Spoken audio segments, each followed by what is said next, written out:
Welcome to K-Drama for Sleep, where your favourite K-dramas turn into soft, soothing stories to drift off to. Imagine accidentally setting free a legendary creature, one feared in stories for hundreds of years. A reckless young man, a mysterious woman who's secretly a gumiho, and a strange bond neither of them expected, suddenly find their lives tied together as they navigate love, danger, and the line between human and myth. But the closer they grow, the more painful the truth becomes, because loving each other may come with a price neither of them is ready to pay. And the saddest part? Sometimes the happiest moments are the ones that cannot last forever. Before we begin, don't forget to subscribe so you can fall asleep to more of your favourite K-drama stories. So get comfortable, relax your mind, and let the story gently carry you into sleep. The story began, as so many strange stories do, with a young man who believed himself to be the centre of the world. Cha Dae-woong was in his early 20s, a university student in name only, since his real ambition lived somewhere brighter and louder than a classroom. He wanted to be an action star, the kind whose face hung on bedroom walls and whose stunts made cinema audiences gasp into their popcorn. He had grown up wealthy, raised by his grandfather and his aunt after the early death of his parents, and he carried himself with the easy carelessness of a young man who had never known a closed door. Confident, charming sometimes, spoiled almost always, and entirely sure that fame was simply waiting for him to walk up and claim it. His grandfather, who had built a chain of hair salons through decades of patient work, had run out of patience for indulgence. He'd watched his only grandson skip school, splurge on motorcycles paid for with tuition money, and brag to anyone who would listen about the audition that was finally going to make him famous. He had decided it was time, at last, to teach the boy what it meant to be a person rather than a passenger. So on the morning the story properly began, Dae-woong was being driven against his will to a strict academy in the countryside. He did not believe he would actually arrive. He never did, in those days. At a rest stop along the highway, he handed over one of his shoes as collateral, claimed he needed the bathroom, and slipped instead into an empty plastic delivery bag in a nearby store. By the time his grandfather realised he was gone, Dae-woong was already lying flat on the back of a moving grocery truck, watching the grey sky pass overhead, congratulating himself on a clever escape. The truck dropped him on a winding mountain road just as the rain began to fall. A monk, kindly and unsurprised by anything the world produced anymore, picked him up in a small van and brought him to a remote temple to wait out the weather. Dae-woong borrowed a cell phone, wandered between the dark trees in search of signal, and ended up standing before an old wooden building that he had not been invited into. Inside it hung a single ancient scroll. On that scroll was painted a fox without tails, and an old woman who, the temple legends claimed, had once been a goddess of birth. The legend went something like this. Long ago, a fox who longed to be human stepped down from the painting and walked among people. Her unearthly beauty drove the men of every village to madness, while the women, jealous and frightened, whispered that she ate the livers of men in order to make herself human. On the day she was finally to be married, no groom came. No one wanted to give a man up to her, even kindly. The grandmother spirit, watching her favourite creation be humiliated in front of the whole world, drew her back into the painting, cut off her 9 tails, and told her to stay there until people remembered how to be fair. She'd been waiting in that painting for 500 years. What happened next was not exactly Dae-woong's fault, but it was certainly his doing. A voice came to him from inside his phone. Not on the line. Not from any caller. From inside the device itself. Soft and clear. A girl's voice. Gentle but firm. Asking him not to run. She told him there was something only he could do. She guided him to the scroll. She asked him, with a strange mix of patience and urgency, to draw 9 tails on the painted fox. He stood before the scroll with a pen shaking in his hand. The storm outside grew strangely violent. The temple's watchdog began to bark like a creature pulled out of a dream. Lightning flickered against the wooden walls. Daewoo drew 9 quick, frightened strokes, told himself he was simply vandalizing a piece of religious art, and ran. He ran. He fell down a slope. He cracked his head against a stone and lay still in the wet leaves for a long time.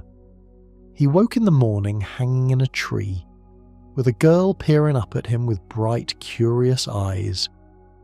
She told him, with complete sincerity, that she had placed him in the tree to keep him safe from a wild boar. She told him she was a gumiho. She told him she'd saved his life by placing her precious fox bead inside his chest, because he had freed her, and gratitude meant something to her even if it meant nothing to him. Daewoo, of course, did not believe her. He thought she was a beautiful, slightly unhinged girl who had spent too long alone in the mountains, and he spent the rest of the morning trying to convince her to walk in any direction other than his. It was a wasted effort. She could hear his heartbeat from across a clearing. She could find him by scent. When he tried to abandon her at a country bus stop, she appeared cheerfully at his side, listing the small details of his life she'd picked up by overhearing his phone calls. He took her to a grilled meat restaurant out of guilt, and watched her stare at raw beef with an expression he had only ever seen on people who had been starving for weeks. She did not know what most things in the modern world were. She mistook the porcelain bowl in the restaurant bathroom for a small decorative well, sniffed it cautiously, and dropped a piece of meat into it before flushing accidentally and panicking. She tasted soda for the first time, and decided that bubbly water was an invention worth being grateful to humans for. He slipped away while she was distracted, telling himself it was fair, telling himself he was free. He would soon learn that being free of her was not on the menu. That evening, back in Seoul at the action school where he trained, while he was trying very hard to convince himself the strange girl from the woods had been only a story, basketballs began to roll toward him on their own. One, then another. Then, with the soft rumble of a tide turning, an entire rack of them. From the shadows stepped Miho, the name he would soon give her, friendly and frank and curious about everything. The clouds parted overhead. Beneath the silver of the moon, 9 luminous tails unfurled behind her like brushstrokes of living flame. She walked toward him calmly and asked him to give back what was hers. Far across the city, in a quiet apartment lined with maps and notebooks and the careful clutter of a man who'd been studying the same subject for centuries, a man named Park Dong-ju opened a wooden case and lifted out a knife carved with ancient symbols. He had felt the disturbance from miles away, the quiet snap of a seal that should not have broken. Somewhere out in the night, a gumiho had stepped out of a painting that should have stayed shut, and Dong-ju, who looked young but was very old, had centuries of reasons to want her returned. The story would belong in the end to all 3 of them. To the boy who had been running from his life. To the creature who had stepped out of a painting in search of one.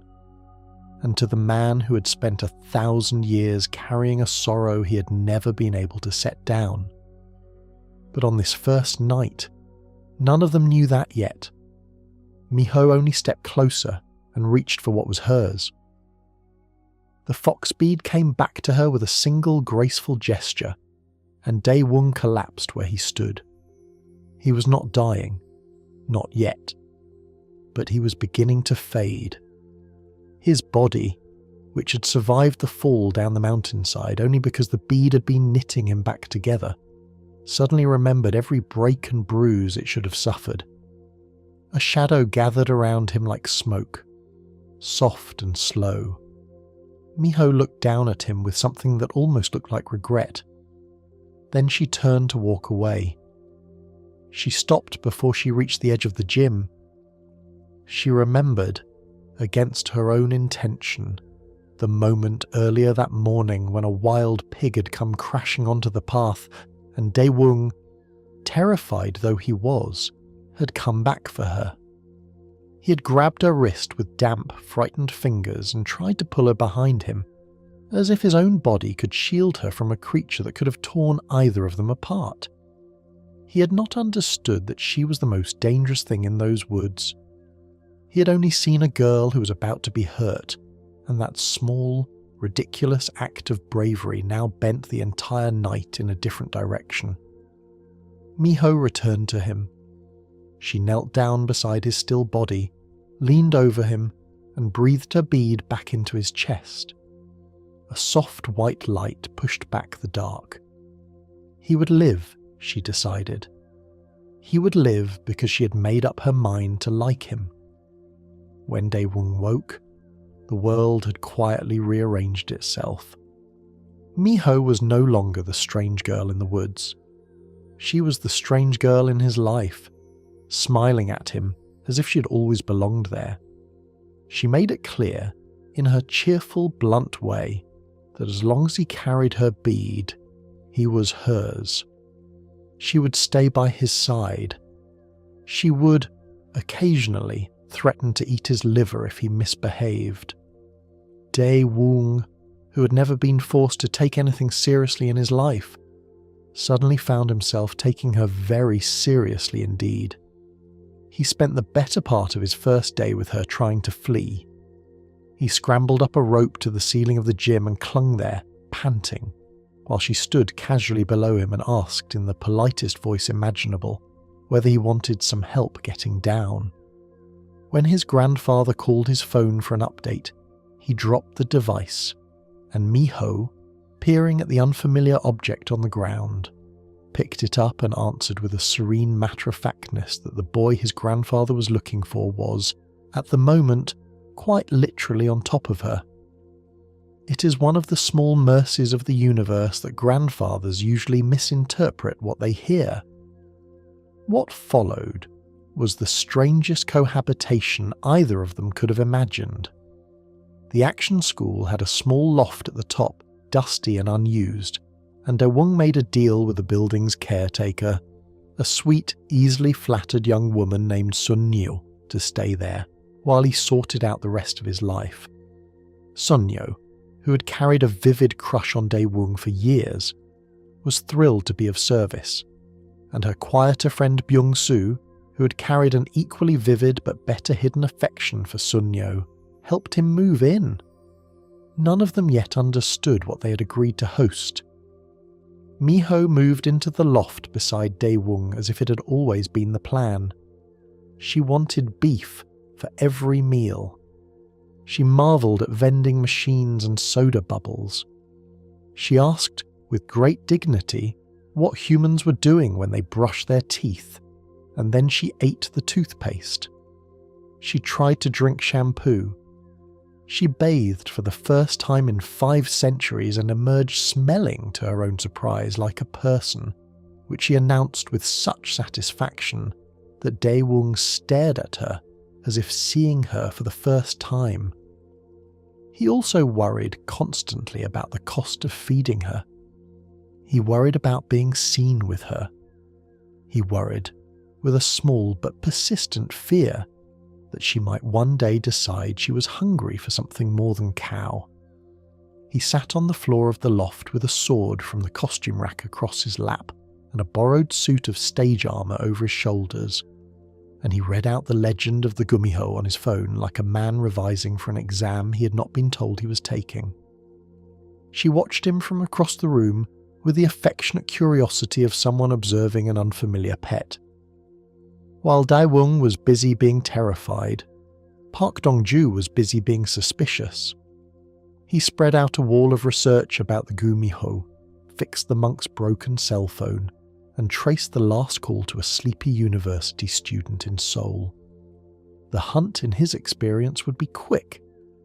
He had done this before, and he was not in the habit of failing at things he had practiced for centuries. What Dong-ju did not expect was the moment he finally caught a glimpse of Miho's face. It happened on the campus of Daewoo's university, where she had wandered after Daewoo, beautiful as morning. Dong-ju's blade glowed in her presence as it was meant to. He chased what he believed was a creature. Then she turned in the corridor. He stopped where he stood. He had seen that face before. He had held it once, a very long time ago. In the moment, a girl exactly like her had crumbled into ash in his arms. He told himself it was coincidence. He told himself the world had simply produced two faces that resembled each other. He was lying to himself, and he knew it. In quieter corners of the city, an entirely different romance was budging into existence. Daewoo's Aunt Min-suk, single, slightly accident-prone, and a devoted fan of old gangster films, had embarrassed herself spectacularly in an elevator one afternoon when an ill-timed bodily noise had escaped her in front of strangers.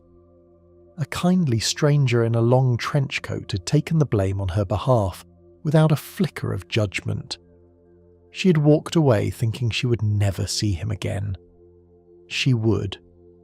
His name was Ban Du-hong, and he ran the very action school where her nephew trained. The universe, when it wished to, could be a small and stubborn matchmaker. That night, Miho sat awake on the loft's small balcony while Daewoo slept in his ridiculous armour on the floor. She caught the mosquitoes one by one before they could land on him, with quick, almost graceful movements that no human eye could have followed. She told the sleeping boy softly that he could rest, because nothing in this world was going to eat him tonight. Then she looked out at the lit windows of Seoul, this strange and gleaming city she'd only ever heard about through the prayers of the temple visitors who'd come and gone over the centuries, and she thought for the first time in 500 years that the world had become very beautiful. Trouble, when it came, did not come in the shape of the Gumiho hunter. It came in the shape of a girl named Yoon Hye-in. Hye-in was Daewoo's senior at school, a young woman he had quietly adored for months, with the kind of polished sweetness that hid sharper edges underneath. She liked Daewoo's attention. She liked the way he looked at her. She did not particularly like Miho. And Miho, in the cheerful way she had of saying true things at the worst possible moments, introduced herself to Hye-in as Daewoo's girlfriend, just as Daewoo came running up to insist, loudly and clumsily, that she was nothing of the sort. The denial cut both ways. Miho, whose understanding of human relationships had stalled somewhere in the Joseon era, translated the word girlfriend into the one you want for a mate, and Daewoo's reaction into a verdict she had not asked for. She was not jealous.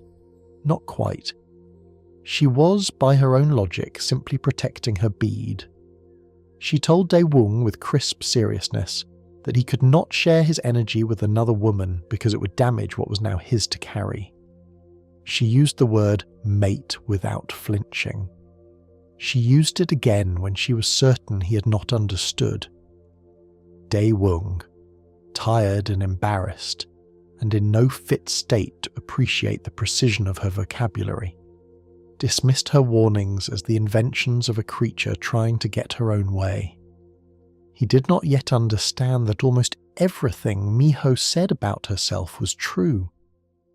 What he did understand, slowly, over the course of those early days together was that she was easy to wound. She tried to keep up with him as he chased after Hien, salivating cheerfully at an advertisement for a meat restaurant on a passing bus, then letting the moment pass without complaint when he refused to feed her. She tracked down his missing phone at superhuman speed, beaming at the chance to be useful, and when he treated her gratitude as ordinary rather than miraculous, she deflated quietly enough that he didn't notice. Or perhaps he did. He was beginning to notice things. On a bus ride back from the supermarket one afternoon, she watched a young mother nuzzle her toddler and tell the child, with playful affection, that she wanted to eat her up. Miho frowned at this. She turned to the toddler beside her, and in the same playful tone told the child she might eat her up too, because she was simply mimicking what humans did. Dae-woong, a few seats away, turned at the wrong moment, saw Miho lifting the child's small hand toward her mouth, and very nearly fainted before he could drag her off the bus and explain why this was, perhaps, not a phrase to take literally. It was the kind of misunderstanding that, in a different drama, would have been played for fear. In this drama, it was played for warmth. He realised, while she protested innocently that she would never eat a small dog when there were larger creatures available, that he was beginning to laugh more than he was beginning to flinch. A meeting with Dongju, hidden in the bright fluorescence of a department store, finally pulled the curtain back a little for Miho. The Gumiho hunter introduced himself to her without violence, without threat, with only the disquieting calm of someone who had once known her under another name. He warned her gently that she was weakened without her bead, that she could not sense his true nature, and that if he wanted to capture her, she could not resist. He left her with a single piece of advice that would shadow her for weeks. Don't trust humans. That advice would have been easier to take if Dae-woong had not, almost immediately, betrayed her. It started small. A spilled coffee, courtesy of Hien playing the part of the wronged princess. A blamed Gumiho. An audition missed by both of them, and an unfocused bitterness in Dae-woong that did not know where to land, so it landed on Miho. He took her aboard a tourist ferry on the Han River, knowing she was afraid of water, knowing she would be too unsettled to follow him. While she huddled near the buffet table, trembling, trying to be brave for his sake, he stepped off the boat and walked away. She felt him leave before she saw him go. From the railing, she watched his figure shrink down the pier, smaller and smaller. The realization arrived all at once. He had abandoned her, after he had promised. The water that surrounded her dulled her senses. The fear of it made her smaller than she had ever been. She had no defense against the small, plain, human pain of having been cast aside. Tears rolled down her cheeks, and as they fell, the sky above the river darkened without warning. A sudden, gentle rain came down, the kind Korean folklore calls fox rain, the rain that falls on a clear day when a fox is heartbroken. The old proverb said it fell on the fox's wedding day. Some versions said it was the fox's tears. Others said it was the lovers, weeping for the bride he had lost. The story did not really matter. The rain meant the same thing in any version. Dae-woong stopped on the pier as the first drops touched his shoulders. He looked up, and a 500-year-old story crossed his mind, and he understood. He told himself it was ridiculous. He told himself it was coincidence. He kept walking, and then, quite without permission, he remembered her hugging him on the bus when she'd felt the river too close. He remembered the way her hand had found his chest like a small animal seeking its burrow. He remembered her promise to protect his bead, and his promise to protect hers, and how she had kept hers without ever once asking whether he would keep his. He turned around in the rain, and he ran back. He found her on the boat just as her control was beginning to slip. The water and the distance from her bead had weakened her past the limit she'd been hiding, and her tails, which she could usually keep tucked out of sight, had begun to unfurl in the small, frightened space of the ferry's bathroom. A small dog had wandered into the room moments earlier, sniffing at her ankles, and Miho, in her diminished and panicked state, had locked herself in a stall and tried very hard not to look at it. By the time Daewoo finally pried open the door, she did not want him to see her like this. He saw her anyway, and although he flinched, he stayed. He covered her with a tablecloth from the buffet, hurried her past the tourists who'd begun to whisper, and walked with her along the pier in the rain. When the boat attendant ran after them to retrieve his stolen tablecloth, Daewoo gathered her into his arms instead and pressed her, body to body, so that she could feel her bead through the warmth of his chest. The world slowed. Her tails withdrew. Her eyes warmed back to their soft brown. She looked up at him in the moonlight, breathing her gratitude, and he found that he was not yet ready to let her go. He held on a moment longer than the moment needed. Two strangers became, in that small extra second, something more delicate. She didn't speak when he finally tried to step back. She only lifted her hand and held the front of his jacket, asking, without words, for one more second. He gave it to her. He gave her several. He told himself afterward, on the long taxi ride home, that he had only been steadying her. He was beginning to understand that the things he told himself were not always the things he believed. In the days that followed, the rhythm of their strange life began to settle into something almost domestic. Daewoo taught her how to brush her teeth after she'd eaten her way through 3 travel-sized tubes of toothpaste. He bought her clothes that didn't smell of temple incense. She watched over him while he slept and caught the mosquitoes one by one before they could bite him, because in her old-world language, that was simply what one did for a person one was beginning to love. The chicken shop Ajuma down the street took an unexpected liking to her and slipped her small servings of cold chicken whenever she saw her wandering past. Miho began to call the woman fashionista, having heard the word from Daewoo and decided without any sense of irony that it suited her. Director Du Hong of the action school caught a fluke glimpse of Miho leaping among the trees outside one night and was instantly convinced he had found the rookie female lead his next film required, the girl who could perform real action without wires. He didn't yet know she was a gumiho. He only knew that no one he had ever auditioned could move the way she had moved. Weightlessly, fearlessly, as if gravity were a polite suggestion rather than a law.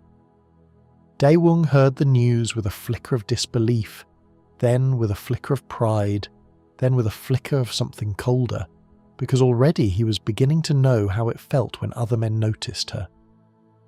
Then came the night that nearly ended everything. He had been drinking. He had been carrying too many lies and too many small, unexamined regrets, and the alcohol let those regrets out of their cage. He had spent the day chasing the audition that had once seemed like the one thing in his life worth chasing, and he had failed in the smallest, most ordinary way. He had run into Hye-in, and she had asked him things about the rumoured girl in his life, and he had answered badly. He had gone home with a bottle in his hand, and a confused, hollowed feeling in his chest that he did not know how to name. Miho found him slumped in the gym, smiling at her with the dim, dangerous warmth of a man who no longer knew what he was saying. He told her they were friends. He asked her, in a slurred and weary voice, if she would do him a favour. He asked her to disappear. She let go of his hand. She said, very quietly, that he was healed now, and that she would go so that he would stop hurting. She watched him a moment longer, the way one watches a sleeping pet, with a tenderness that had no name. Then she went upstairs to the loft. She gathered nothing. She left him the chicken coupons she had collected one by one, taped to the inside of a drawer as if she'd been saving them for a special meal she would no longer be there to eat. She kissed her hand and pressed it briefly against the doorway as she went, as if blessing the place. She walked out into the dark. By the time Daewoo woke alone in his bed the next morning, she was gone. The warmth she had brought into the apartment had gone with her. Dongju, who'd been watching from a careful distance all this time, finally invited her up into his world. He showed her his apartment, calm and rootless, an immortal stretched thin across centuries of moving from city to city, of changing names, of belonging to no one in particular. There were no photographs on the walls. There were no objects in the apartment that could not be packed in an hour. He told her, with the dry honesty of a man explaining gravity, that this was the closest thing she could ever have to a human existence. When she pleaded that she only wanted to be near someone, anyone, he told her gently and terribly that an immortal could not be with a human. Not ever. Even the friends he had made in passing, he said, eventually grew old in front of him, and either died or grew suspicious of the man whose face never changed.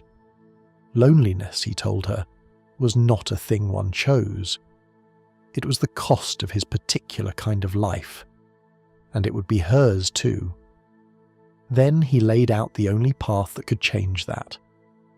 He showed her two things: a vial containing her own bead, recovered while she'd been unconscious during one of his earlier interventions, and a vial of his own blood. His blood, he explained, could kill her Gumiho self. If she drank it, and if a human carried her bead for 100 days, absorbing her into himself by the slow alchemy of shared Kai, she would emerge from those 100 days as a true human being. She asked him why he was telling her this. He told her, with a tightness in his voice he could not entirely hide, that there had once been another girl who looked exactly like her, and who had wanted exactly the same thing. What Dongju did not say, not yet, was the cost of that becoming. A new human life had to be paid for with another life. At the end of the 100 days, when the bead returned to its owner, the man who had carried it would die. He let Miho leave with her vial of blood and her impossible hope. As she walked out into the city, looking down from a high window at the people she so badly wanted to live among, he murmured to himself, almost helplessly, that the most painful death a human could face was not his own. It was the death of someone he loved, and he had loved someone once. Miho had vanished from Daewoo's life for only a day, but that day stretched out behind him like a corridor he could not stop walking down. He kept telling himself he was relieved. He kept telling himself he'd finally been freed from the strange burden of a Gumiho girlfriend. He kept telling himself this while he wandered back to the empty loft, while he saw the meat she had not eaten still in its wrapper in the small refrigerator, while he discovered a hidden stash of chicken coupons collected one by one from trash cans and tucked into a drawer as carefully as a child's allowance. There were 9 of them. She had been one short of a free meal. He sat on the floor with the coupons in his hand and felt the silence of the loft press in on him from all sides. He was not as convincing as he wanted to be. When the rain spat down briefly from a passing car wash later that afternoon, he turned to look for her on instinct, the way a man turns toward a familiar voice in a crowd. He could not stop wondering what would happen to all that meat now that there was no one to eat it. He went out to dinner with his friends. He sat at the table while they laughed and made plans for the weekend, and he found that he could not laugh with them. He was tired, in a way that was not about sleep. That evening he sat alone outside the action school with a six-pack he had bought without quite admitting why, and he tried to drink himself into not missing her. It did not work. Eventually he began to sing under his breath, a small, foolish song he was making up as he went, about the gumiho who was his friend. The lyrics wandered between calling her cute and calling her scary, between admitting he missed her and pretending he did not. He sang, mysterious Miho, Miho, Miho, my friend Miho, the cute, the scary gumiho. He caught himself singing it and stopped. Then he started again. By the time the cans were empty, he had refined the chorus. He told himself sternly that he was simply passing the time. While he sang, Miho was in Dongju's apartment, weighing the 2 vials in her hand. Her decision came to her without much fight. She would choose the red vial. She would choose to become human, even at the cost of her gumiho self, because being near Daewoo, even if she were nothing to him, was already the closest she had ever come to being alive. Dongju accepted her choice with the quiet weariness of a man who had hoped for a different answer. He gave her one last instruction. She must not tell Daewoo what she was trying to do. She had to keep just enough fear in him to keep him from running. What he still did not tell her was the price. When Daewoo stumbled back to the loft late that night, having been chased there by some quiet, unnamed need, he found himself searching every corner of it for evidence that she had come back. The dishes were still where she'd washed them. The chicken leg pillow she'd slept against was still in its place beside the bed. She'd taken nothing with her when she left. He realized at last that this had been her way of giving everything back. The next afternoon she appeared again on the loft balcony, as if the day before had not happened. He was hugging the chicken leg pillow when she came through the door. He had finally pieced together the memory of his drunken request and understood, far too late, that he was the reason she had left. He looked up at her, and at first he tried to hide his happiness behind his usual bluster. Then he gave up and let himself smile. She told him she was willing to give him her bead again, and she warned him of the conditions. He could not stray from her side for 100 days. He could not share his energy with another woman. He could not quit halfway through. Daewoo, who had only ever been after the bead because he believed it would heal him in time for his film role, agreed quickly. Miho wanted to make their bond legible to the human world. She wanted, in her old plain way, to be his girlfriend in a way that everyone could see. He resisted. Then he relented. He went back inside and returned with a couple ring he had once intended to give to Hyachin. He had carried it in his jacket pocket all this time without quite admitting why. He held it out to her with all the awkward seriousness of a young man making his first real promise. He told her, since he was a human, he would do this human style. "Gumiho," he said, "please be my girlfriend." She was so happy that her 9 tails fanned out behind her in the moonlight without her permission. She apologized when she noticed. He told her, in a voice rougher than he meant, that he liked them. They drank their vials together that night, sealing a contract neither of them fully understood. Neither of them knew that the sand was already beginning to fall through the small wooden hourglass on Dongju's desk across the city. Neither of them knew that the price of Miho's humanity was the life of the boy who had just put a ring on her finger. Outside, the city went about its quiet business oblivious to the bargain that had just been struck above an empty action school in the middle of the night. The morning after their strange new beginning, Miho appeared in front of Daewoo dressed as a traditional bride, complete with a red dot painted on her cheek and a small bow folded neatly into her hair, and tried, with cheerful sincerity, to bow to him in a wedding ceremony of her own invention. Daewoo, who had learned in record time that his new girlfriend skipped over every conventional courtship step in favour of rushing straight to the finish line, blanched and refused. She offered, with the same smile, to mate with him instead. He nearly fled the building. It was, in its odd way, the truest version of who they were. She was a 500-year-old creature whose understanding of human courtship had stalled somewhere between the Joseon era and a chicken restaurant menu. He was a 21-year-old whose understanding of being an adult had stalled somewhere around his last birthday.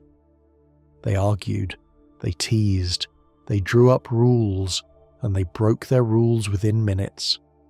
Somewhere in the middle of all of it, they began to like each other in the particular way two people like each other when they cannot yet say the word out loud. Dongju continued to teach Miho about humanity, although the lessons grew heavier as he watched her drift closer to Daewoo. He warned her that her looks alone would not be enough to keep a man's heart. He warned her that she had no money or skills or place in the modern world. He told her, almost against his will, that humans like things she could not yet give. He gave her advice about what to bring on a date. He told her to do things the boy enjoyed. He never quite admitted that he was no longer impartial. He cooked for her sometimes, when she came by his apartment in the afternoons. He cooked steak, although he himself was vegetarian, because he had noticed long before she said so that her face changed when she saw cow meat. He pretended not to notice that she preferred Daewoo's meat. He pretended not to notice that she preferred Daewoo's everything. Through all of this, Miho began to discover the small geometry of jealousy. Other women looked at Daewoo. She looked back. When a former classmate of his stopped him on a bus to ask for his new phone number, Miho silently lifted his hand and showed off the ring, and the classmate, polite and a little bewildered, retreated. Miho was delighted. She had not known a piece of metal could do so much. But there was also Hae-in, still waiting in the wings, still treating Daewoo like a string she could pull when she needed to feel her own importance. He had bought the couple rings originally for her. Miho discovered this in the middle of a casual conversation, the way one sometimes discovers small wounds. The hurt was not theatrical, but it was real.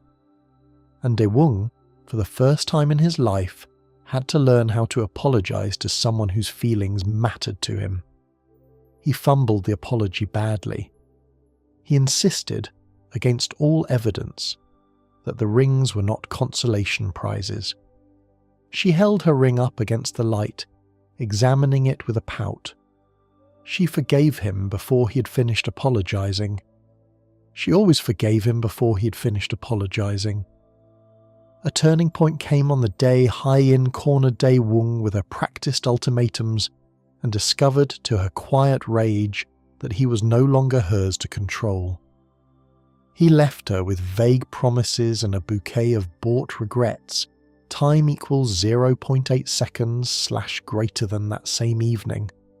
Miho got drunk on rooftop beer and let her tails fan out against the city skyline, and Daewoo, half terrified and half charmed, asked her, please, to put them away. She did, because he had asked. She hammered nails with her bare hand since he had jokingly requested it.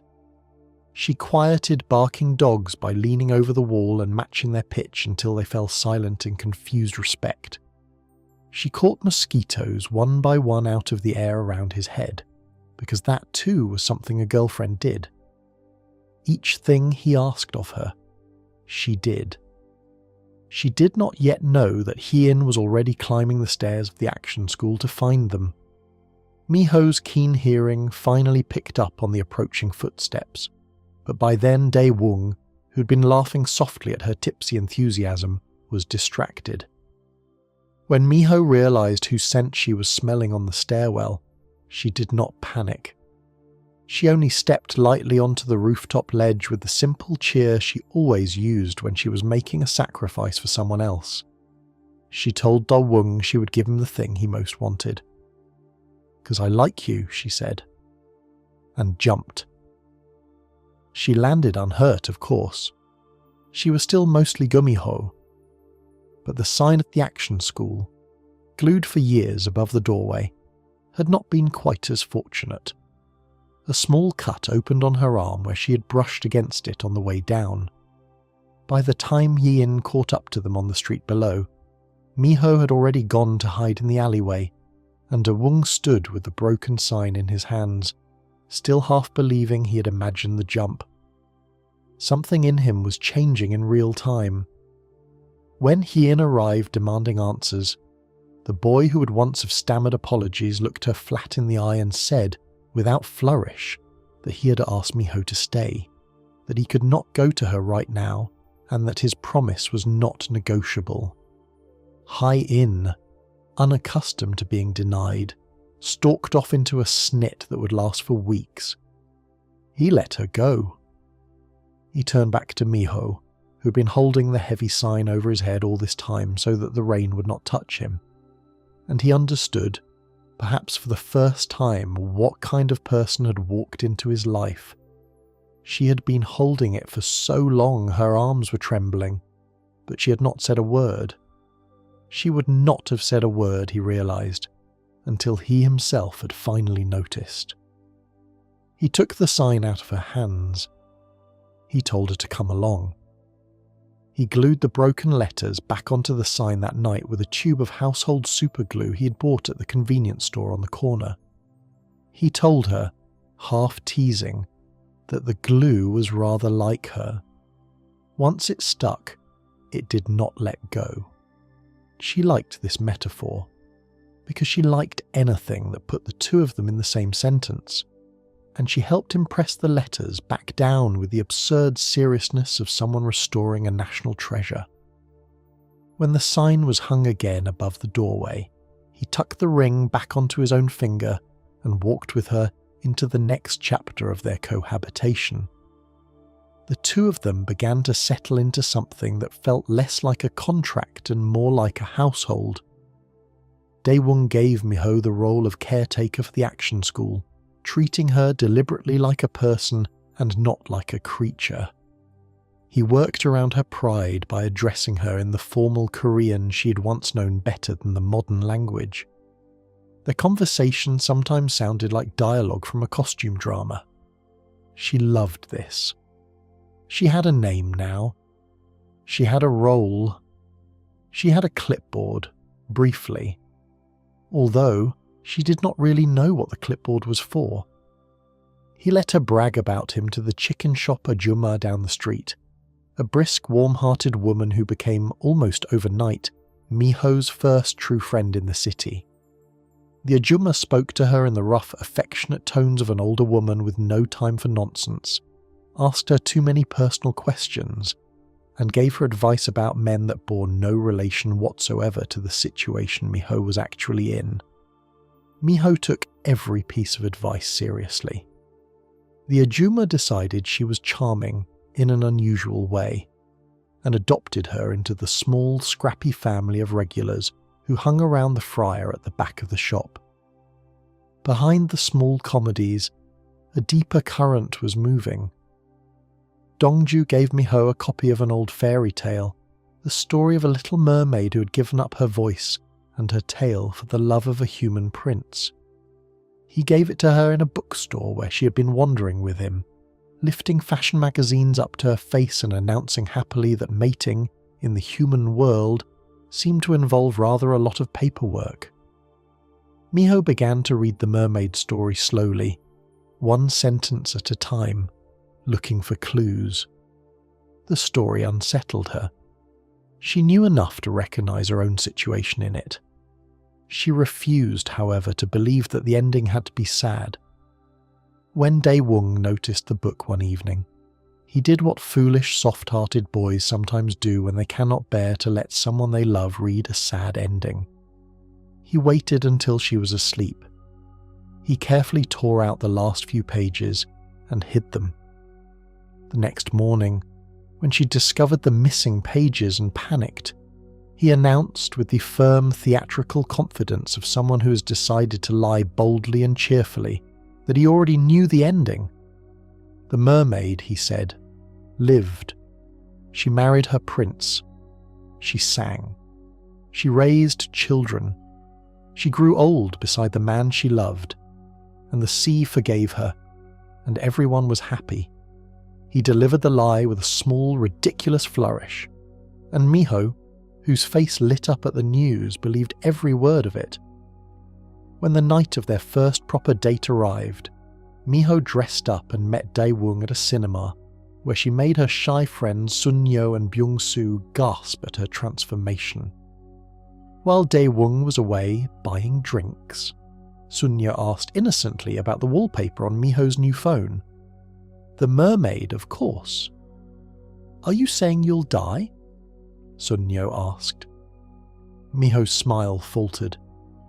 She slipped away from her friends and went down to the lobby to buy a fresh copy of the book, because she had begun to suspect that Dae-woong had hidden the ending from her.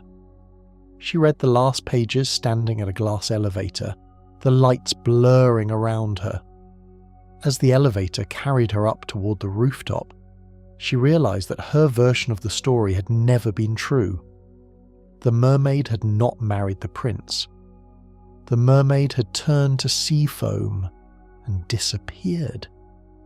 Dae-woong found her on the rooftop, the book open in her lap, tears in her lashes. He knelt in front of her. He took the book gently from her hands. "She doesn't disappear," he told her, and his voice was quiet and steady. "She survives, and she lives happily. Don't listen to anyone else. My words are true. Just trust them." It was a lie, of course, but it was the kind of lie that, in time, the person telling it might decide to make true. For the first time, Dae-woong began to notice himself watching her.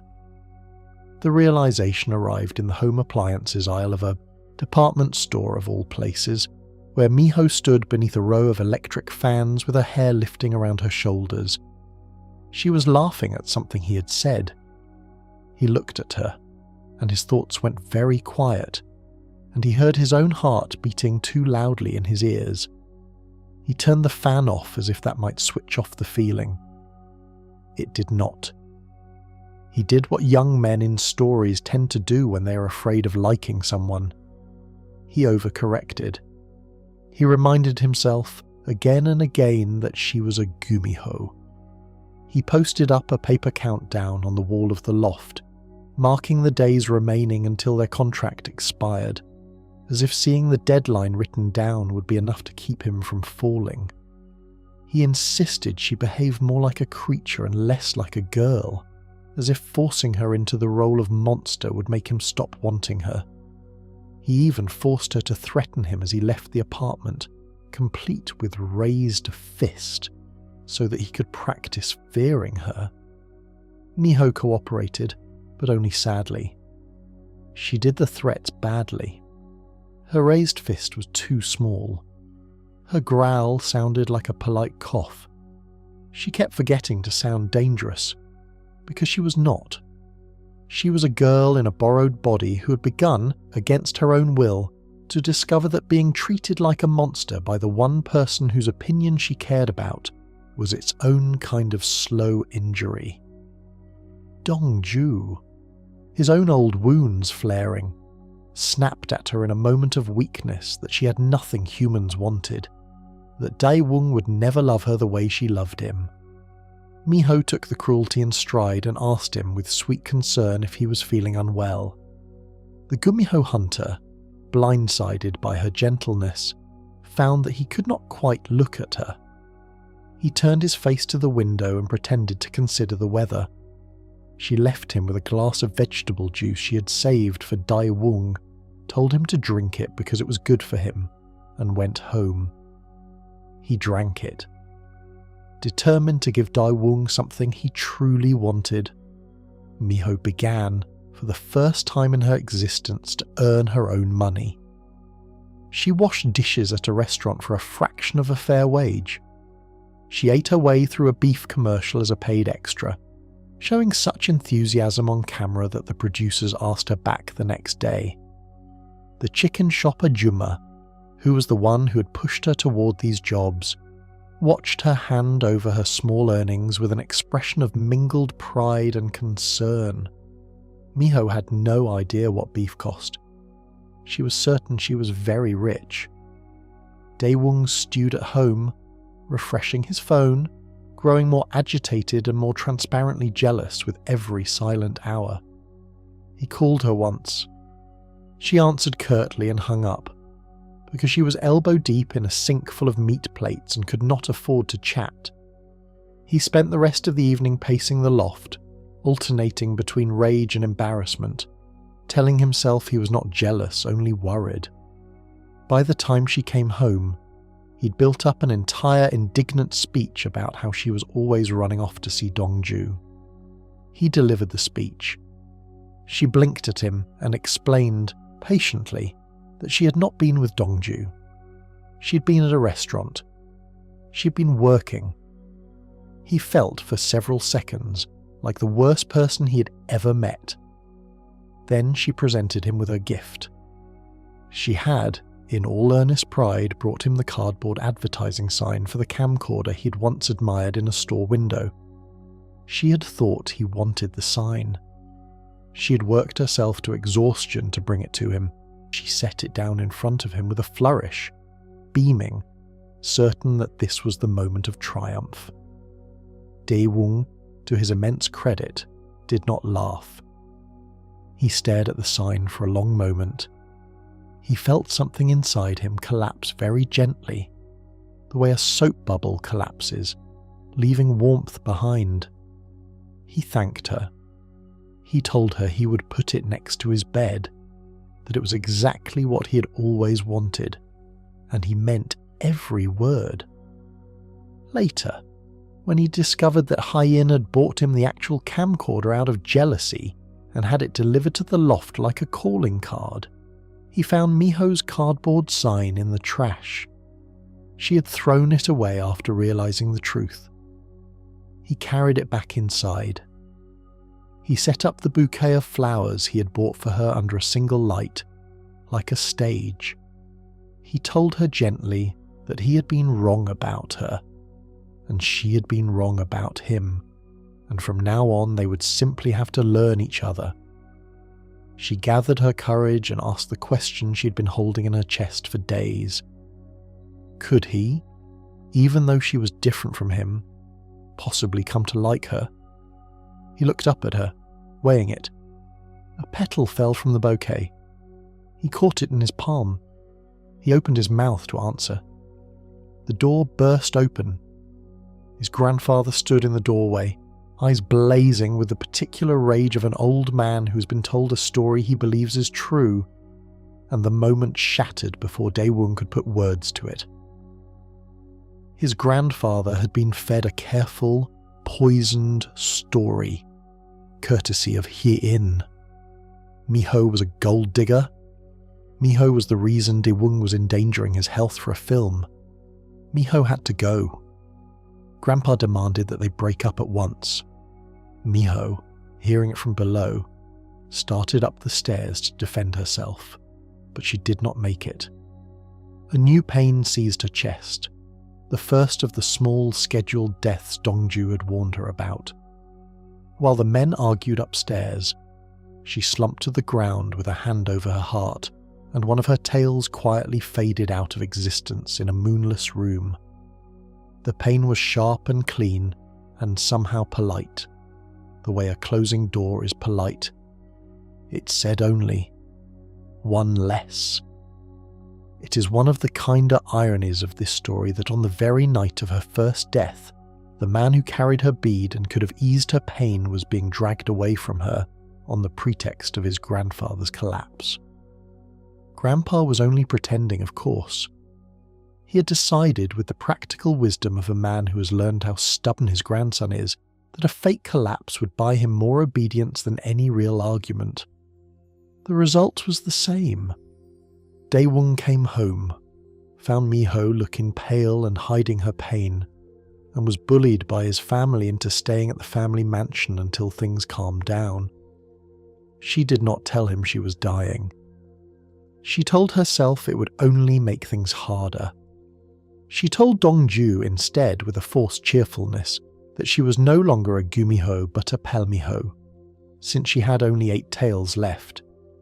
He told her, more gently than she expected, that the next time would be worse, and the time after that worse still. She nodded and asked him not to look so worried. She brought him a chicken leg from the shop and made him share it with her, even though he did not eat meat. He accepted the gesture because it was not really about the food. Daewoo, separated from her, discovered that he could no longer pretend to himself. He stared at his phone for hours. He drove around her neighbourhood with the family dog Dungja as a flimsy alibi. He gave himself 100 excuses, and not one of them held up. Every road led back to her. He told himself he was simply taking the dog for a walk. He told himself he was simply checking on Miho's health, the way one might check on a houseguest. He stopped his car in front of strangers. He turned around in the middle of crowded sidewalks. Eventually, on a quiet street near his grandfather's house, he came round a corner and found a small trail of flower petals on the ground that spelled out the syllables of his name. The petals had been glued there, with the same super glue she had used to repair the school sign. He stood and stared at them for a long time. He smiled despite himself. When he finally caught up to her, she launched herself at him and held on tight, and he, who had once flinched away from her hugs, smiled and let her cling. They walked together with the dog between them. He bought her a hamburger from a roadside stand. He gave her his share of the meat. He told her stories about his grandfather and the 100 days the old man had once spent at his hospital bedside, refusing to let him die. He told her the story without any sense that he was spelling out his own future. Miho, whose heart was already learning how to break, said softly that his grandfather must have been his fox bead. He turned to her at that, surprised by how clean and true the comparison was, and she smiled at him, pleased with herself. It was Miho who finally pushed for clarity. She wanted to tell him she was trying to become human. She wanted to ask him to keep her by his side. She had decided somewhere on that walk that she was tired of holding her secret. She was going to tell him today. She was going to tell him before the moon rose. But before she could, Hien struck again. This time she orchestrated a hospital trap meant to expose Miho's true nature. A family doctor. A locked exam room. A test she could not afford to take. Hien's father, conveniently, had connections at the hospital. Miho was lured there under the gentle pretense of concern, walked in alongside Daewoo's friends, and was asked with a sugar-bright smile whether she would mind a quick check-up while she was there. Miho saw the trap close around her. She broke the locked door open with a single shove, fled down the corridor, and made the only choice she could imagine. To protect Daewoo, to keep her secret, to stop hurting the people he loved, she agreed to disappear. She told Hien she would go if Hien would say nothing about her. Hien agreed at once. She had what she wanted. That evening, Miho called Daewoo from a hospital corridor. Her voice steady, her words measured. She asked him to take care of her bead even after she was gone. She asked him to take care of it even if he no longer needed it. "Dae-woong," she said, "I think I'm going to have to disappear from your side." He listened to her on the other end of the line, and the world went very quiet around him. He listened to her on the other end of the line, and something inside him locked into place that had never quite been in place before. He told her sharply not to come back. He told her that if she really thought she was going to slip away with a phone call after he had finally been unable to forget her, she had badly misjudged him. He told her to stay where she was. He would come find her. He did not have to look long. Miho had not yet figured out where to go, and the people in her life kept pulling her into one detour after another. The chicken shopper Juma worried over her sad face and would not let her leave without a meal. Dae-woong's grandfather, who'd spoken to her himself by then and decided he'd been wrong, swept her into his car at the corner of the street and brought her home for dinner. Aunt Min-suk fussed over her with sandwiches packed for the road. Each of them, without knowing it, was tying her more firmly to the world. By the time Miho made it back to the loft, she had nearly run out of places to disappear into. What she had not run out of was tears. She cried alone in the rooftop room, hugging her stuffed chicken leg, telling Dae-woong, who could not hear her, that she did not want to leave. She told him she would come back when she could stand in front of him as a human. She told him she was sorry. She told him she had been very, very happy.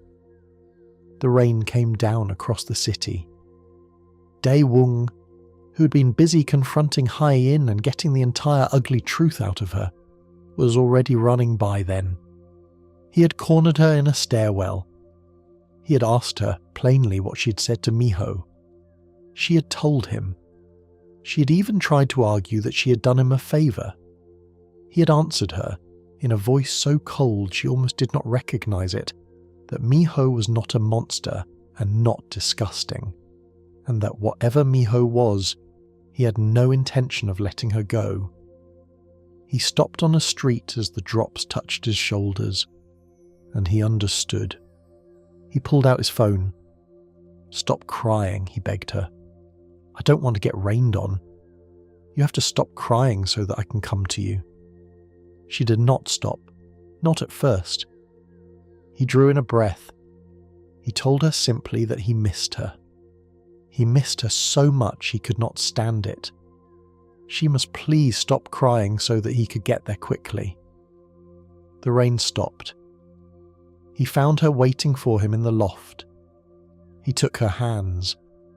He told her, in his own awkward, slightly bossy way, that she was going to stay.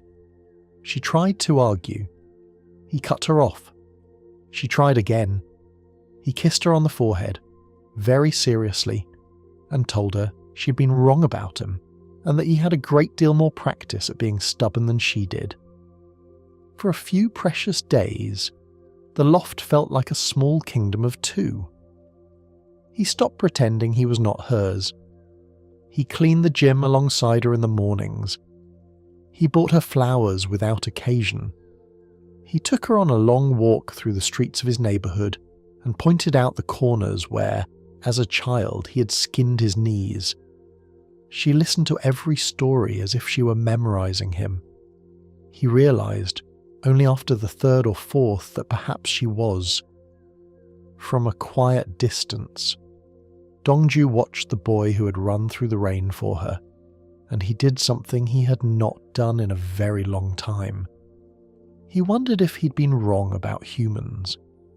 The thought did not bring him comfort. It brought him, instead, the slow and unwelcome suspicion that he might be standing in the way of something he had spent 1,000 years convinced did not exist. He sat alone in his apartment that night and looked at his hourglass, at the sand which fell down without ever asking permission, and he did not sleep. Haya-in did not let go easily. Backed into a corner, now she set up one final attempt at sabotage. On the morning of Miho's debut as a stunt double on the action film, she dressed in Miho's costume and waited until Daewoo, distracted by the crowd, mistook her from behind. When he turned, she kissed him.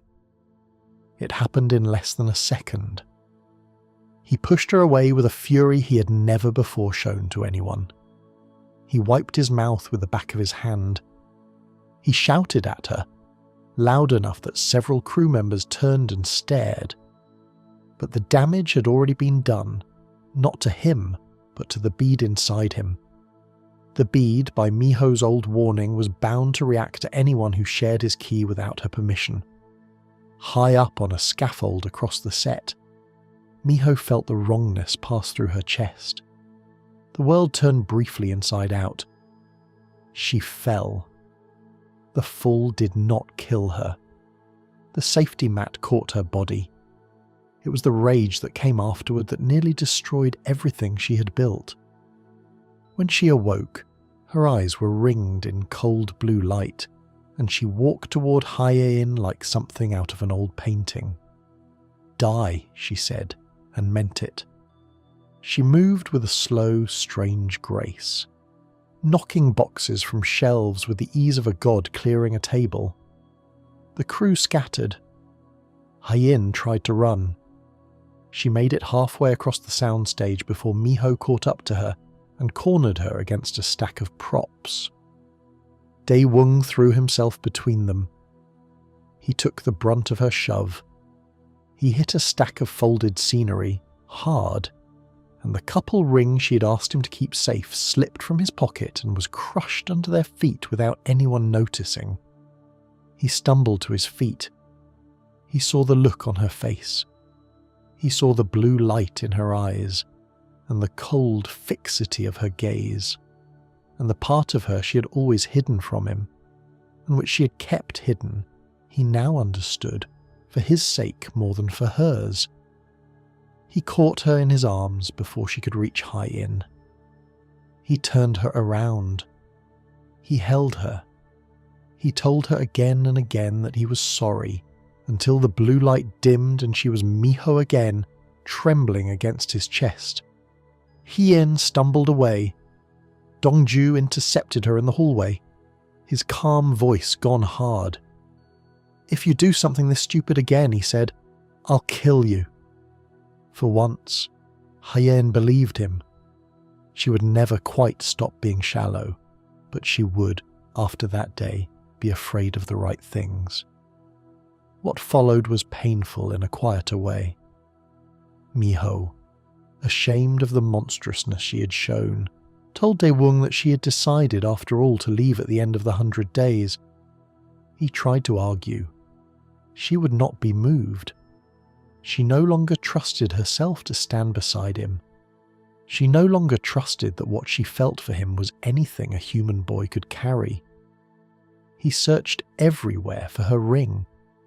He was on his hands and knees among the props of an empty soundstage at 3 a.m, sweeping a flashlight under cabinets, prying up loose boards. He found the ring, finally crushed flat under a pile of scenery, and he pocketed it like a man who had just located his own heart. Her second death came that same week, and the pain was as bad as Dongju had warned her it would be. She tried to hide it. She failed. Daewoo sat at her bedside through the night, holding her hand, and asked Dongju for medicine he could not actually use, just for the feeling of having done something. Dongju gave it to him, anyway. The placebo of love, he reflected privately, was sometimes the only medicine left. Slowly, day by day, the coldness in Daewoo cracked.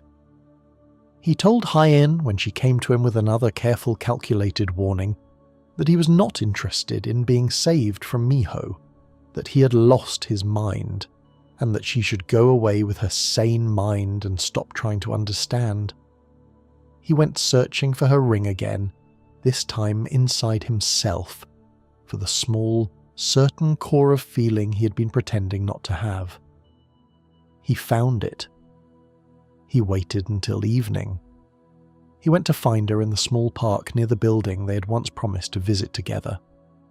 The building was a tall, glass-fronted apartment block near the campus, an unremarkable place that he had picked out, half as a joke, as a stand-in for a foreign destination too far away for an undocumented Gumiho to reach. He had told her, weeks before, that they would go there together, since they could not go to the place in the advertisement. He stood in front of her, ring in hand, and he finally said the words, "Miho, don't go. Don't leave me. Stick close to me." She asked him with a tremor of disbelief if it was really all right that she was different from him. He shook his head. "It's not all right. It's absurd and outrageous and crazy. But I like you. I don't like you because it's all right to like you. It's that because I like you. Everything's all right." She looked at him for a long moment. Then she told him. She told him she was going to become a human. He took her hands and pulled her in. On the couple ring he had recovered, and the song he had written about her, and the small, brave decision they had both made together, he kissed her under a quiet sky. He did not know yet that the price of her becoming human was the end of his own life. He only knew that he had spent his life running from things that mattered, and that he was finally done. The next morning began with the sober joke that ran through the rest of their love story. Every time Dae-woong tried to kiss her again, the bead in his chest, still healing from the shock of Hai-in's stolen kiss, rebelled. He clutched at his ribs. Miho, with the matter-of-factness only she could manage, diagnosed him cheerfully, and informed him that the bead disliked it when its host began to think about mating. Dae-woong sputtered. Miho declared, with great practicality, that they would simply have to wait. She also, before the day was out, drew up a 10-year life plan that included marriage, 4 children, and a long happy life with Dae-woong, which sent him fleeing to his bed in horror. Even with the horror, even with the breath-catching, he was happier than he could remember being. He read the plan again later that night when she was asleep. He read it as if it were an exam he might pass. He thought, against his better judgment, that perhaps he could. Dinner that evening at the family mansion went better than he had any right to expect. Miho, who knew everything about life as it had been lived 500 years ago, played a small bamboo flute and performed a traditional dance for Grandpa that left him misty-eyed and clapping like a child. Aunt Minsuk applauded too, but with one careful eye on the dishes Miho was refusing. The fact that Miho ate every piece of beef on the table and ignored every vegetable was forgiven, more or less, in the warm haze of small entertainments. Upstairs in his old bedroom, lying on his back beside her. Dae-woong asked her if she was afraid of what came after. Of growing old. Of dying eventually the way humans had to. She told him she had spent 500 years existing rather than living, and that she was finished with existing. She wanted, more than anything, to fill her time the way humans did, with small wishes, with small mornings, with small shared meals. He thought about that for a long time after she fell asleep. A turning point came when a strange child appeared at the edge of their lives. A goblin, ancient and small and hungry, who could smell the goblin fire in Miho's bead from blocks away. He was not a child in any meaningful sense. He only wore the body of one. He had been displaced from a tree he had lived in for centuries, a tree that had been cut down for a construction site, and he was looking for something to make the loss feel survivable. He followed Daewoo home one night. He waited until the boy was alone in the gym. He knocked him unconscious with a casual swat, the way one might swat an insect, and was about to attempt to extract the bead from his chest when he carelessly let a piece of truth slip into the air.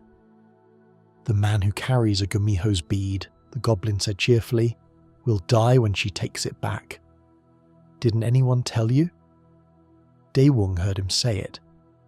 He had been awake longer than the goblin realised, and he heard every word. In another part of the city, Miho heard a different version from the same creature moments later. He had escaped Dongju and run into her on the street, wounded and thinking he could leverage a final bit of cruelty. He told her, with the same cheerful malice, that Dongju had known all along. Dongju, arriving at last with his blade ready, was forced for the first time to deal with the truth he had been keeping to himself. He chose, in the end, to lie to Daewoo directly. He found him in the gym, bleeding from the side of his head, and he told him the goblin had only meant that if Daewoo refused to give the bead back, Miho would die. Daewoo, relieved, swore he would never refuse. He walked home unburdened.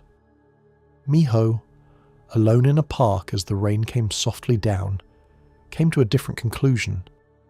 She would become human, but not at this cost.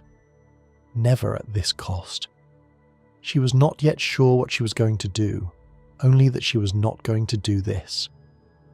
That evening, when Daewoo returned to her, glowing with the small pride of a man who had safely carried his beloved's heart for one more day, she did not tell him what she'd learned.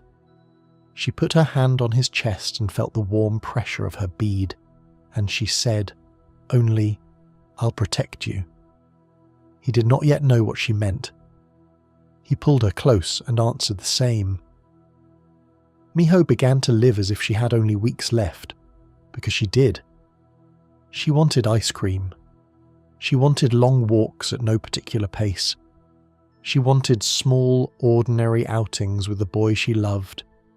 She wanted to leave him with as many memories as she could fit inside her remaining days. She told him so, in pieces, without quite saying that she would not be alive to share them.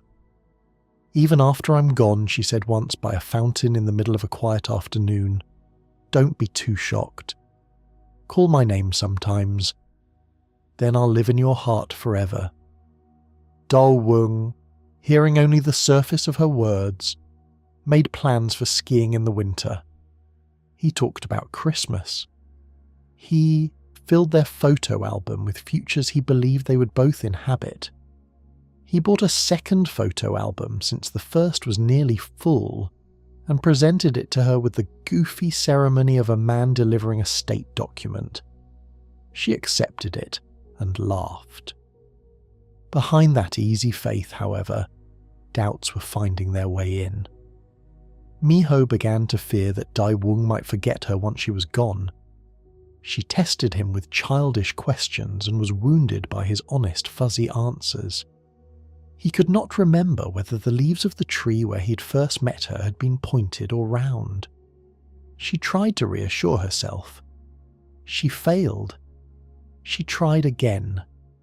She gathered her courage and went home and apologised for her temper, and they made up the way they always made up, with terrible jokes and a packed lunch he had prepared for her in secret. He even went with her to the zoo one afternoon, although he had refused to go to zoos for most of his life. His parents, she learned only that day, had been driving home from one when their accident had happened. He had not told her this earlier. He told her now because she had asked, and because it had finally become harder to keep from her than to give to her. She was quiet for the rest of the day. She added the visit to the photo album anyway, because she had decided privately that pain was no reason to leave a memory undocumented. The truth came for Daewoo from another direction. While Miho sat at the airport waiting for him, ready to fly with him to a foreign film shoot under her new identity as Park Sunju, Dongju intercepted Hien and told her the entire truth. He did not do it kindly. He used her as a messenger. He sent her to Daewoo with a stark, unfiltered choice. Live by leaving Miho, or die at her side. Daewoo listened. He understood. He didn't run. He drove to the airport instead, and he walked through a crosswalk to meet her.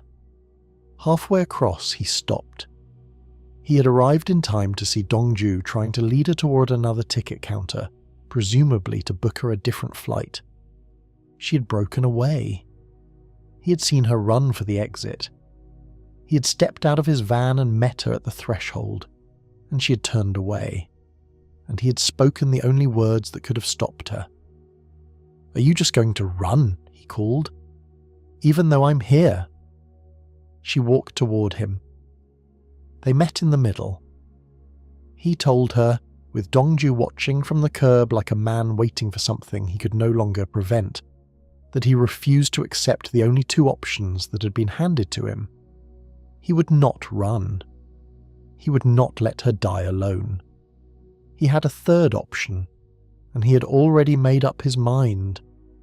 He would take her bead back today, halfway through the 100 days, and they would split what was inside it.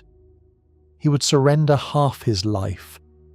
She would surrender her chance at being fully human.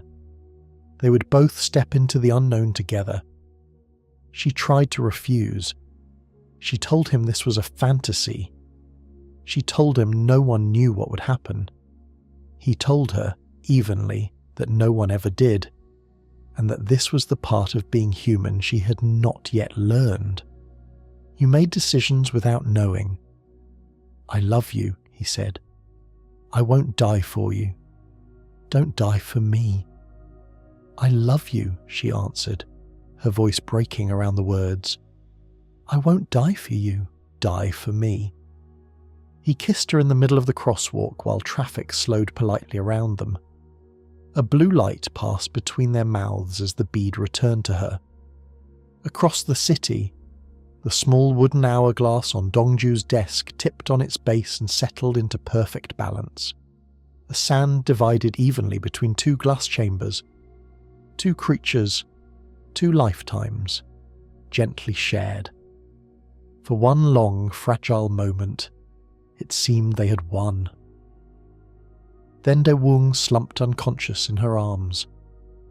The hospital scene that followed was almost comic in its desperation. Miho hovered beside the gurney like a small, frightened bird. Dongju arrived only to remind her, with the special cruelty of an immortal who had been ignored, that what she had done was reckless. And Daewoo, the moment he opened his eyes, took one look at Dongju's hand resting on Miho's wrist and demanded that he let go, which is to say that the boy was, against all medical evidence, going to be perfectly fine. His grandfather and aunt arrived in a flurry of slippers and hastily tied coats. Miho, in her small, distracted way, patted her own stomach and told the bead to be safe in there. The family, mishearing entirely, concluded that they were expecting a great-grandchild. Daewoo, faced with an explanation that would have required revealing the existence of magic, simply nodded and let his grandfather hug Miho until she could not breathe. For a few precious days, life resembled happiness. They moved into the family mansion. They tried, badly and hilariously, to behave themselves. Aunt Min Suk prepared elaborate dinners.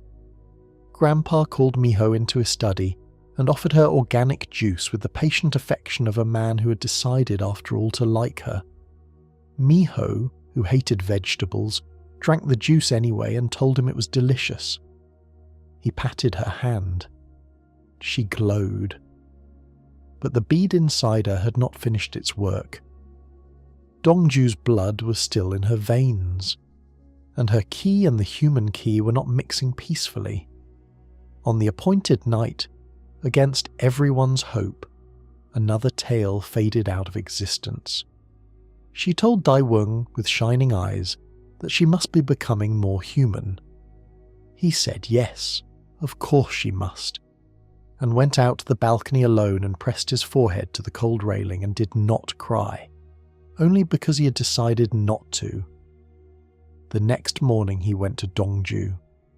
He demanded the truth. He got the worst possible advice with the most terrible kind of certainty. The only way to save Miho, Dongju said, was to break her heart. As long as she clung to her dream of being human at his side, the Kiz would refuse to merge. If he could push her away, if he could convince her she was unwanted, her Gumiho self might reassert itself, the deaths might stop, and she might survive as a half-creature like Dongju himself. She would not be human, but she would be alive. The Gumiho hunter offered to step in, to teach her how to live in the world without quite belonging to it, somewhere far away from Diwung's reach. Diwung sat with the choice for a long time. Then he took it. What followed was the cruelest performance the boy had ever staged. He drove Miho out of the city under the pretense of a small day trip. He stopped the car along an ordinary street. He took her hands and refused to look at her face. He told her he was tired of her. He told her she frightened him. When she pleaded, with the wide, unguarded face of a person who had never been refused, anything by him, that she would change anything he wanted, he made himself say the word he would carry with him for the rest of his life. Monster. She watched him drive away. She walked back to the loft alone. She walked the entire way, because she did not know what else to do with her body. The streets were full of small, ordinary people doing small, ordinary things. Children, dogs, elderly couples leaning on each other. She watched them as if she had never seen them before. She had not, really. The rain came down across the city, and Daewung, halfway through his own escape, stopped his car at the curb and let himself cry inside it for a long time. He cried with his hands over his face and his head against the steering wheel. He cried until he could not see the road. Miho, on the rooftop where she had once jumped to save him from an awkward conversation, let her tears fall too, and the sky, this time, did not grant either of them the small mercy of stopping. A month went by. Daewung went to China for filming, because the schedule had moved up, and because he could not bear the thought of staying in Seoul with her in it. He worked harder than he had ever worked in his life. He performed his stunts cleanly. He earned the director's quiet respect. At night, in the hotel rooms, he stared at the ceiling and counted days. Miho, when asked her name, learned to say Park Sun-ju with a smile she had practiced in the mirror until it almost looked real. He came back from China carrying a name in his head and a hope he didn't quite admit to. He thought, dimly, that perhaps Dongju and Miho had moved away by now. He found the vet's office closed, the windows dark, and told himself this was good news. He almost walked past her on the street that day. He almost let her taxi disappear into traffic without ever noticing she was inside it. A waitress in a cafe was called by the name Park Sun-ju, and his head jerked up, only to find a different woman answering. He sat back down. He reminded himself that there was no reason for Miho to still be in Seoul, while her taxi passed close behind him through the crowded street. The world, in its small mercies, had other plans. Miho was, at that moment, meeting Dongju to plan a wedding. The wedding was a fiction, a costume to drape over the truth. Miho had quietly removed her bead and hidden it away in the basement of his apartment, willing herself to fade so that Daewung might live. Dongju did not yet know she had done this. He still believed she could be saved if she simply let go of Daewung. He pushed her toward the wedding hall. He insisted she invite Daewoo to come, so that he could see for himself that she was happy and stop hoping. She agreed to all of it. She had stopped arguing. She had stopped, in fact, doing many of the small things that had once made her recognizable. She no longer asked for beef. She no longer asked for anything. Daewoo, walking the dog one afternoon out of habit and grief, found the small dog tugging him toward an unfamiliar corner. There, in front of a convenience store, Miho was crouched, feeding the dog a treat from her hand. She had been doing it for weeks, apparently. Every time the aunt walked Dongja past this spot, she had been close to him all this time, and he had not known. This is how stories like this go. Not with fanfare. With a dog, and a corner, and two people who had been trying very hard to walk in opposite directions. She rose. She stood in front of him. She delivered, in a steady voice, the cool, careful explanation she had practiced. Yes, she was settling into life as Dongju's companion. Yes, she had given up on becoming human. He need not feel guilty for anything. She handed him an envelope. By accident, it was the wrong envelope, and he opened it to find a coupon for cosmetics, and despite everything, both of them almost laughed. He walked her home anyway. He noticed, against her best efforts, that she could not break free of his grip, that she could not hear his phone calls until they were close, that her kicks no longer dented vending machines. He took her by the wrist, lightly, and refused to let her run away on a bus, only for her to slip past him at the last moment and leave him standing on a corner, staring after her. He understood, in the small, grim way a man understands such things, that her deaths had not stopped. He demanded at the loft to see her tails. She refused. Her 8th death came that same night, while Dongju watched her face go pale in his apartment and finally caught her with the bead hidden in the basement. He confronted her. She did not deny it. She told him she was tired and that she had only one thing left to do. She had only one tail left. By the time Daewoo cornered her at the empty action school loft a few nights later, having figured out from a subtle trail of half-finished things that she had been there to retrieve a memento, she was holding the old photo album they'd filled together. He blocked the doorway. He demanded, again, to see.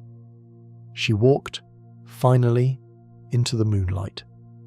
She lifted her gaze, and behind her, against the soft silver of the night, there shimmered one lonely tail, gentle and translucent, all that remained of her. "I couldn't stop," she whispered. "I'm going to disappear." Daewoo's first response was anger. It was the old animal anger of a man being asked to lose someone for the second time. He grabbed her hand and pressed it to his chest. He could feel her bead inside him, faint and warm, the small fire she had given him. He did not let her pull away. "Then take it," he said. "Take it all." She drew her hand away as if his skin had burned her. She would not be the kind of creature he had once accused her of being. She told him, with a weak, bright smile that fooled neither of them, that she would come back someday and really take his life. Then she left him there, alone in the gym, with the moonlight on the floor. She went instead to Dongju. She told him she had hidden her bead. She'd given up on becoming human. There was nothing left to save, and she only wanted him to deliver the bead back to Daewoo and tell whatever lie was needed to make him take it. She wanted him to make the boy live. Dongju, who had spent 1,000 years convinced that humans could not be trusted with love, listened and could not quite refuse her. He went to Daewoo. He laid out the lie carefully, on a quiet rooftop with the wind in his collar. If Dae-woong took the bead back and let it fill with the rest of his kai, Dong-ju would come on the 100th day and quietly take his life. The bead would be returned to Miho. She would live. He spoke the lie evenly, watching the boy's face, expecting hesitation. He had prepared himself for negotiation. He had prepared himself for argument. Dae-woong drank the bead in a single motion. He did not flinch. He did not bargain. He told Dong-ju with the calm of a man who already had nothing left to lose that when the day came, he should make sure no one else was around, and that he should take care to bring the bead safely back to Miho. He thanked him, even, in a voice that was nothing more than tired. The Gumiho hunter who had once watched a girl crumble to ash in his arms now watched a boy choose her death without hesitation. Something 1,000 years old shifted in his chest. Miho, who'd been hiding around the corner, heard everything. She walked out and faced him, and her eyes were shining with a strange triumph. She'd been right about love after all. Dong-ju, in the end, did the only thing left to him. He went to the airport where Miho had been preparing once again to vanish, and he told her the truth. He had told Dae-woong everything. He had told Dae-woong exactly what would happen if he took the bead back. The boy had taken it anyway. She wept then, half furious, half grateful. "You're cruel," she told him. "I hate you, but thank you." He told her simply the person meant to stay beside her until the end was not him. And as if on cue, Dae-woong came running through the airport doors. What was left of their 100 days, the two of them spent together. They came home to the loft. They held each other in the rooftop room and ate too much beef and argued cheerfully about kimchi. Aunt Min-suk and director Du-hong married in a small, trembling ceremony, and Min-suk's pregnancy made itself known with comic timing in the middle of their vows. The whole family rejoiced. Dae-woong and Miho took a photograph dressed in old wedding clothes, with a bright red dot painted on Miho's cheek, a small belated triumph for a bride who had once been jilted 500 years ago. They lit fireworks in an alley. They walked through the markets at dusk, hand in hand, pretending nothing was ending. They did all the small things people do when they understand that a small thing, performed with attention, can become eternity. On the 100th day, every excuse the world could give them for delay seemed to fall into their hands. The film posters were unavailable. The fountain Miho liked had been closed for repairs. The chicken shop was shuttered for the day, the Ajuma off in the country visiting relatives. Everyone they loved had quietly taken themselves elsewhere, as if the world itself had agreed to give them the day alone, whether or not they had asked. Miho, gentler now than she had ever been, finally said it out loud. "Tomorrow," she said, "I won't be here." They went back to the gym, the place where she had first shown him her tails under the moon. He told her he was 100 times more frightened now than he had been then. She covered his eyes with her hand so that he would not have to watch her go. She told him to remember her as a very, very, very good dream. She told him he would not have to feel pain if he simply pretended he had only been asleep. She kissed him. The single tail at her back unfurled in the moonlight. The last grains of sand fell through the small wooden hourglass on Dongju's desk across the city, and Miho was gone. Dae-woong opened his eyes to an empty room. He cried until he could not cry anymore. He cried until his hands were tired of being clenched. The next morning, walking through streets that no longer felt like his, he told himself almost angrily that she had been a dream, that he should be all right by now, that his pain proved the dream had been real. He stepped into the path of an oncoming truck before he understood that he had decided to. The truck stopped.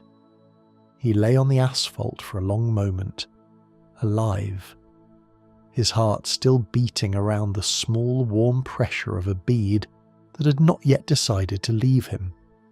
The rain came down on him there. He smiled through it. Somewhere, somehow, she was still here. The grandmother spirit in the painting, however, had been listening all along.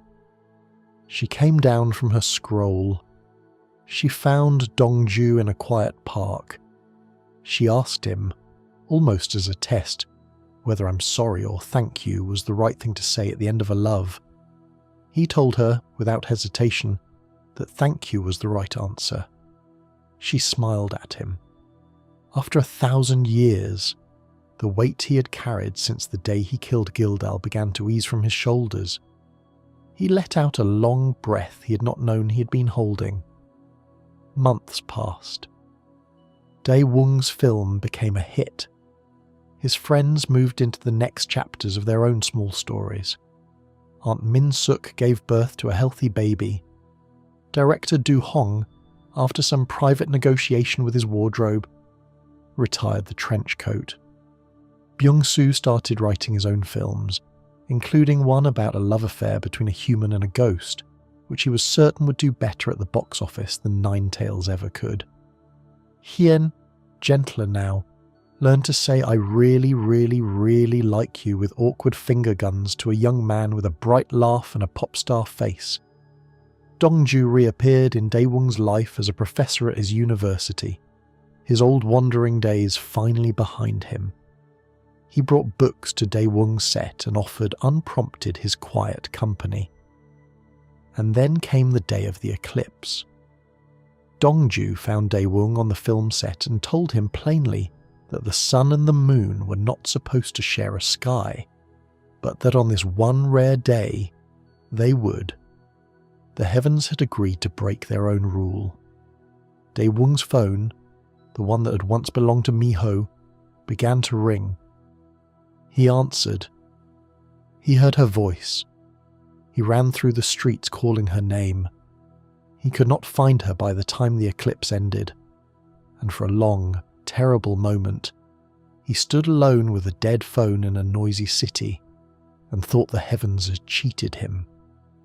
Then, from somewhere behind him, a familiar voice called out his name. He turned.